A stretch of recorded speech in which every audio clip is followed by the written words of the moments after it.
I'm back.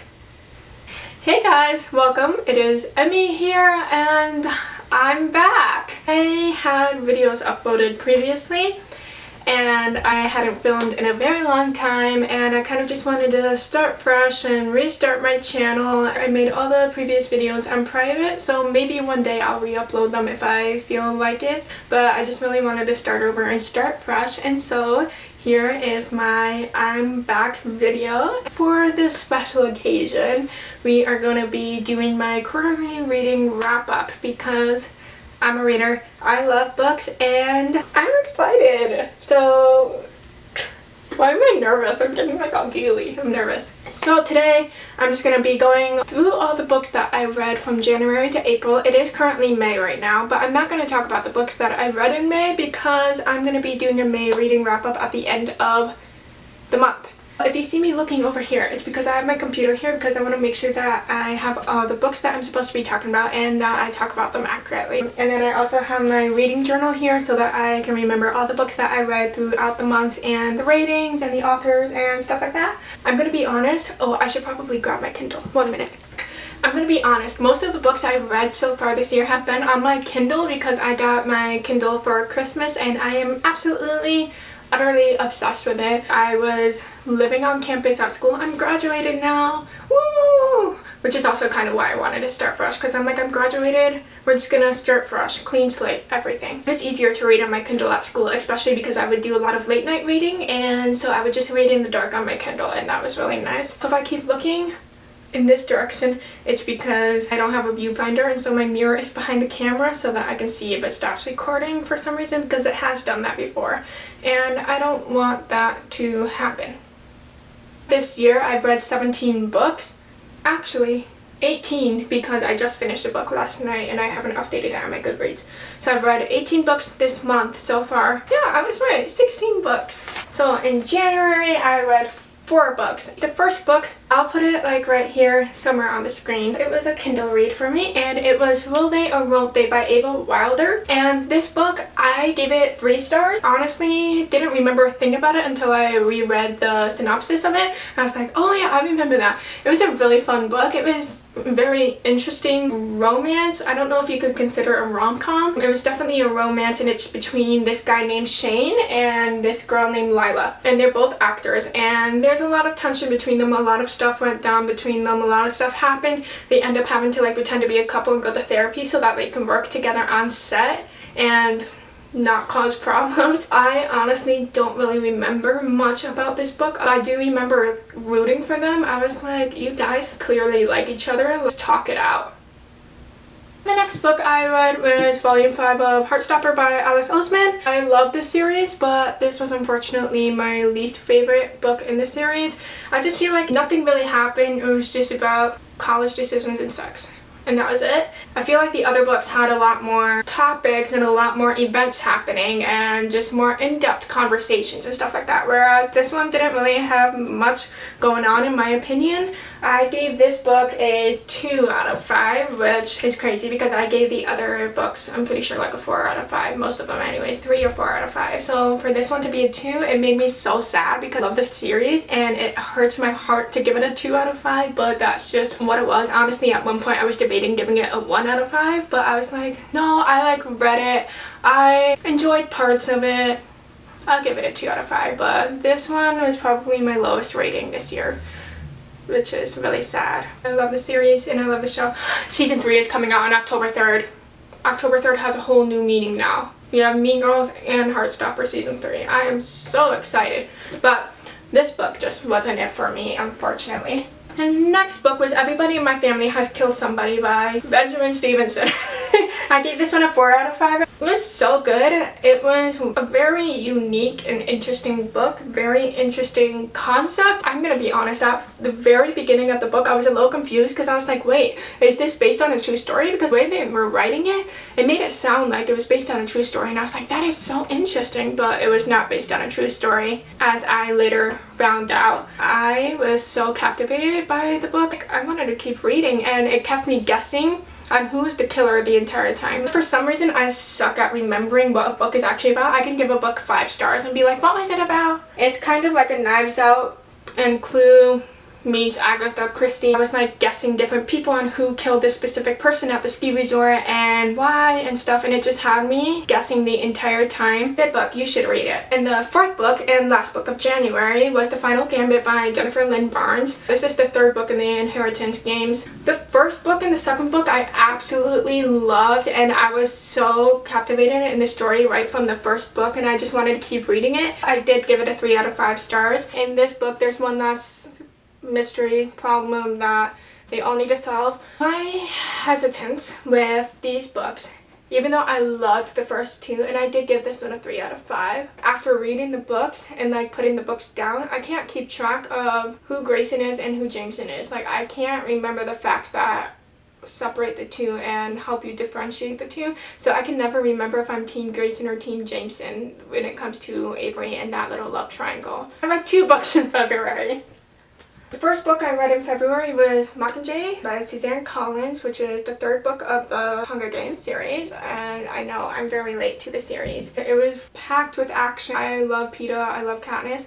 I think why I didn't give it a 4 was just because it didn't have much going on between the characters. I feel like it was just more Katniss's internal thoughts and just her experience, and there wasn't much interaction and dialogue. I would have loved to see more of Prim, because if you know, spoiler alert if you haven't read it or read the movies, but I'm gonna say it because I feel like everyone kind of knows at this point, but as we know, Prim dies at the end of Mockingjay, and I just feel like that was very sudden and honestly kind of unnecessary because we didn't get much of her story and she was barely in the book. And so I feel like for it to be more impactful and more effective, I feel like she should have been in the story more. So I do wish that Prim was in the story more. The next book I read was Friends, Lovers, and the Big Terrible Thing by Matthew Perry. So I decided to listen to the audiobook. I realized that I like to listen to audiobooks of celebrity memoirs, especially when they're the ones narrating it, because it just feels a lot more personal and you feel like you're actually listening to them talk to you. He was very passionate while narrating it, and it felt like he was talking to you about his own personal life. I love Friends, and I know a lot of people grew up watching Friends. It didn't feel like a 5-star to me, but I also feel bad giving these kind of books ratings because I'm like, I'm not reading a fictional book. I'm not reading about a fake person or a fake world. I'm reading about a person, real life person who went through these real struggles, and it was traumatic for them and it was real. And so I feel bad rating these kind of books, but I rated it 4 out of 5. Alright, now moving on to the books I read in March. I read 6 books in March. Wow. Go me. The first book I read in March was Cemetery Boys by Aiden Thomas, and this was actually my first 5-star rating of the year. This book, it made me want to cry, it made me laugh, it made me smile, it made me giddy, it made me kick my little feet. Stuff like that. It made me feel, is what I'm trying to say. This Latinx family and this kid named Yaz who is trans boy, and he's trying to figure out how to be himself in his family, and there's magic powers involved, and it did teach me more about the Latinx community. I never really read a book like this when it has so many different important issues talked about while still being like a fictional story, and I feel like the author merged the two worlds so well. I didn't feel like I was being lectured on the topics or that I was being taught. It didn't feel like someone was writing this to teach me, but I did learn from this book, and I did get a deeper understanding of Latinx communities and families. Yat is this teenage boy who is trying to prove to his family that he is a man and that he can do the same thing as the other men in his family. It is so good. It had me kicking my feet, it had me smiling, and it had me giddy. It was just so cute and so precious. It did a good job of merging the fictional world and real aspects of the Latinx community together. Next book I read was The Ballad of Songbirds and Snakes by Suzanne Collins. I gave this one a 5 out of 5 as well. That's like what the official rating is, but mentally it's like a 4.75 to me. I really liked this book. I think it's my favorite of the series. The only thing is I wish there was more of Lucy Gray in it. I think that's why it's not a 5-star for me, is because I feel like she was such an important character in the story. And I know we're following Coriolanus Snow. And I know that this book is about him and his life and why he is the way way he is in the other books. But I really wish that we had more of Lucy Gray in this, because she is such an essential character in Coriolanus Snow's development and why he becomes who he is. And I love Lucy Gray, and the movie was absolutely wonderful, and I was really happy that we got to see Lucy Gray more in the movie. That's why I wish we could have seen more of her in the book too, because she was so much more prominent in the movie, and I feel like the movie did a really good job of portraying her character and the relationship between the two, whereas in the book you didn't see it as much as you did in the movie. Only reason it's not a 5-star is because I wish we had more of Lucy Gray in the book, but it was so good. This is my favorite book in the series. Sue me. I don't know if that's an unpopular opinion or not. The third book of March that I read was Counting Down With You by Tashi, I don't know how to pronounce the last name. I will put it here, but I don't want to butcher it. First of all, I gave it a 4 out of 5 stars. It's a very cute romance. Looking back now, I probably would give it like a 3.5, 3.75, just because I don't really remember it much and I don't think about it. But it's about Karina, this Bangladeshi American teenager whose parents are extremely strict, and she doesn't really get to live the life that she wants to be. She puts on this front to make her parents proud. But then her parents go to somewhere out of town for 4 weeks. Where is it? Bangladesh. That makes sense.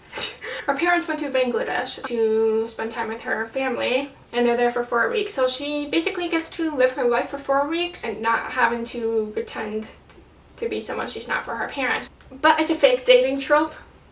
It is a fake dating trope with the bad boy of the school. If you know me, you know I love like enemies to lovers. I love when it's like the good girl and the bad boy of the school like get together, and it's just like, I love it. There's something about it that hits different. Karina, the Bangladeshi American teenager, and Ace, the bad boy of the school, end up fake dating. That's all I can say is it's cute. He brings her coffee, he treats her right, even like with the whole fake dating thing. It's like, you're fake dating, like you don't have to be doing all of this, but he does all of it because he wants to, and oh my gosh, it is so good. It's the way that they would interact and study together. She was tutoring him, and at first she was like, no, you're a bad boy, I don't like you, but then she gets to know him and it's so sweet. I love books like that. It's so cute. The fourth book of March was Beautiful Disaster by Jamie McGuire. I gave this one a 4 out of 5 stars, and I also read this one on my Kindle. This one is also kind of good girl, bad boy of the school get together. So you have Abby, who she's very smart. Then you have this Travis dude who's this boxer. He's the fighter of the school in this secret fighting ring that they do at their college, and she ends up going with her best friend who is dating his roommate. And that's how they meet, and he's like this tough bad boy. And he's like trying to get her attention because he like sleeps around, he sleeps with everyone, but then once he meets her, he kind of dials it back because he realizes that he wants to be good for her. And it's just like, you want to be good for her. You're changing yourself. Not like in a bad way, like you're becoming a better person so that you can be better for her. I really loved the fighting aspect of it because it gave it a different feel from other romance books that have like this kind of trope going on. There's a bet that he makes when he meets her. He's like, if I win this, you have to sleep over at my place for a month and get to know me for who I am. He wins the bet and she has to stay over for a month. And it also works out because the power in her building goes out, so it just works out. It was really cute, really good. I started the second book, but I never finished it because it's the same exact story just from his POV. But it's like all the same sentences and words, so I haven't finished it and I don't know if I'm going to, which kind of sucks because I loved this story and I loved the two characters, but just feels like I'm rereading the same exact thing in the second book. So the fifth book was Assistant to the Villain by Hannah Nicole Mayer. This book I saw all over TikTok and everyone was raving about this, and plus the cover is really pretty, so I was like, okay, we're gonna get it. I liked the book. I give it a 3 out of 5.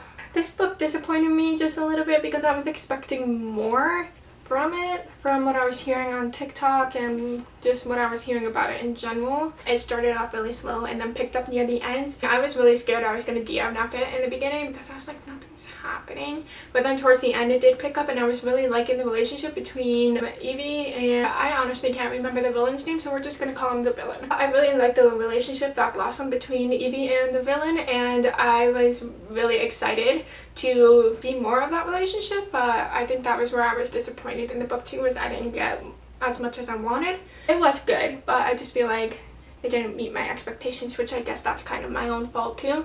But it was still a good book. I would recommend it. I gave it a 3 out of 5, so it was pretty good. And the last book I read was called Perfect on Paper. This book I gave it a 3 out of 5 stars. Nope, I lied. I gave it a 2 out of 5 stars.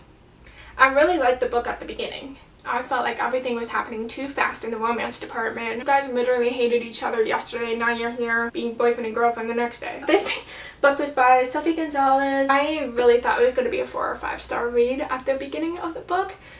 The time skips were too much for me. One thing would happen and then you do a huge time skip, and it would happen like every chapter. It would be like, oh, it's 3 weeks later, oh, it's 4 months later, oh, it's 6 months later, and I'm like, we're missing a lot of this story here. So that's why I felt like everything was just happening too fast, and I just didn't really like that. The ending was very abrupt. Like I said, they like were hating each other the day before, and then the next day they're boyfriend and girlfriend, and so it just felt very rushed. It didn't feel like I got to enjoy the story and get to know the characters before everything happened. I honestly don't think this is a book I would recommend, but if you want to read it, go for it. I'm not gonna stop you. Let's get into April. I read 4 books. Most of it was the Truly Devious series, but we will get into that in a second because the first book that I read in April was the Romance Book Club. I have been seeing this everywhere and I was like, it sounds good, but it doesn't sound like something I would particularly enjoy or like.